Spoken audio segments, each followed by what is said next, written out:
For the past days, a very sad news has been trending on the internet space about an EFCC officer, precisely an assistant superintendent of EFCC, Mr. Aminu Salisu, who was untimely unalived.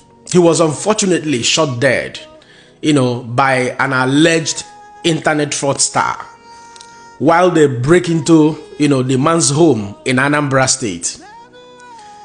There are a lot of rhetorics about the untimely demise of this young officer, who unfortunately is supposed to be getting married in the next 2 weeks.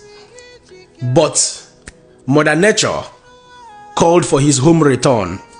My heartfelt condolence goes to the family of this young man, because nobody ever wants to have a child or have a baby and expects that baby to die untimely or die prematurely. It is indeed a premature death. But before we get into details, I can also tell you that it is a careless death which could have been avoided. EFCC has released a statement 2 days after that very incident. A lot of people have been waiting for EFCC to react to that. There were also some news flying on the internet space that EFCC confirmed allegedly that the young man in question, Mr. Ikechukwu, is an internet fraudster, that they actually went to his home to carry out a lawful duty. Unfortunately, this lawful duty we are talking about was carried out between 3 a.m. and 4 a.m. Now, here are the facts. When I tell you in Nigeria that the problem we have in Nigeria and in Africa is failure of political leadership, you see, a whole lot of the rascality we see in this country is born out of the failure of good political leadership.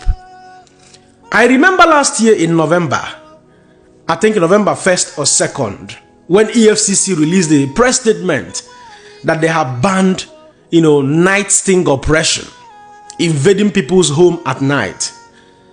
Here again we are. EFCC raided somebody's house at night, and very unfortunately, they lost one of their officers in that very incident. What strikes me most is this. I listened to the statement of EFCC, the statement they released. And after I read that statement, I remembered what this our sister, Kemi Badenoch in the UK, the leader of the Conservative Party, what she said recently. That she doesn't want UK, Britain, to be like poor countries like Nigeria, where government destroy lives and properties. If you extensively interpret what Kemi meant in that statement, you will see that she's simply talking about failure of political leadership. She said her rich family before her eyes became poor and poorer because of inflation, and things got worse and worse and worse. You would believe with me that failure of political leadership in Nigeria has destroyed destinies, it has destroyed lives. Mass corruption in high places, squandermania, and embezzlement of public fund are all the fruits, the bad fruits of failure of political leadership. A lot of people were not happy with Kemi Badenoch for making that statement. But a fact remains a fact. You cannot change it. If not because of failure of political leadership, the level of rascality we entertain in Nigeria is very insane. Is very intense. I am not an advocate of any form of rascality. I do not advocate for anybody, raising an arm and ammunition against any officer of the law. But when there is failure of political leadership, every political rascality could be met with some consequences. And that is exactly, possibly what has happened in Anambra State. Now, we've seen over the months and over the weeks what happened between EFCC and Yahaya Bello, the former governor of Kogi State. I said I will no longer make reference to that case because Yahaya Bello is being celebrated by his people. Therefore, referencing him is meaningless. A man who was alleged to have stolen billions. EFCC never raided his house. EFCC never accosted him. Police officers never raided his house. They never accosted him.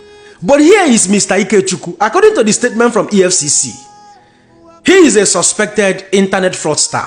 Preliminary investigation, according to EFCC, shows that he is into online coding and the medical supplies of doubtful legitimacy. Okay, he's not yet a criminal. He's a suspect. And you invaded his home by 4 a.m., by 3 a.m. Now you claimed that you recovered 2 laptops, iPads, and other recording devices from him, that you have been able to establish that he is an internet fraudster.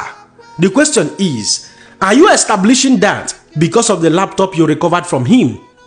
If that is true, that means someday I might be arrested in Nigeria, because right here in my home, I have more than 3 laptops. One, my professional working laptop, Asus VivoBook, and Samsung Mobile Compact. And then I also have a desktop here, Apple desktop, and 1 Apple iPad. Yet, I do legitimate business, I work legitimately, and I earn my money through my sweat. So, is he being confirmed to be an internet fraudster because of the electronic gadget you recovered from him? It is quite sad that in Nigeria of today, there are so many unanswered questions. And more so from another dimension. Why did it take EFCC 48 hours to make a press statement over a serious issue like this? A simple side analysis could explain that. Maybe there has been a lot of internal wrangling, a lot of back and forth argument on what is true and what is not true, which will be an indication that all was not well in the first instance, either because the entire operation was not truly legitimate, or that there were other areas where they faltered, where they have shortcomings. Was the raid in this man's house legally authorized? Was there means of EFCC identifying themselves at all times, even when they raid at night, that we are not criminals, we are not armed robbers, we are officers of the law? Are there documented evidence to prove or to show that the right protocol was followed before getting into this man's house? A lot of public opinion are supposing that this Mr. Ikechukwu is a legal known medical doctor. So, how did you transform from him being in online coding and doing medical supply with that full legitimacy to becoming an internet fraudster? A lot of people are into legit business in Nigeria. Let me inform many of you. I know some people in Nigeria who live in Nigeria and work for foreign companies. Yes, while you're sleeping at night, they are awake working because of time difference, and they earn their money in dollars.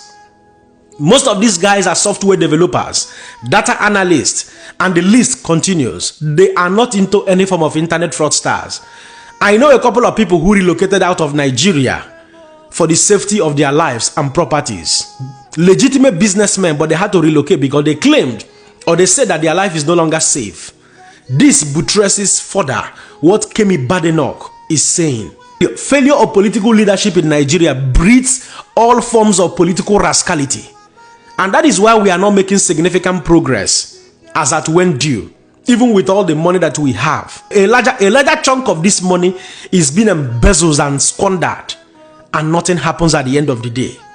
Let Nigerians breathe. EFCC need to be reformed. If not for failure of political leadership, why would a sitting president for many years see the actions of the EFCC being very callous and very malicious? Why will such a president sit back and watch them continue to operate without reforming the organization? Don't forget to let me know what you think in the comment section and share this video. My another person, Siam. God bless you.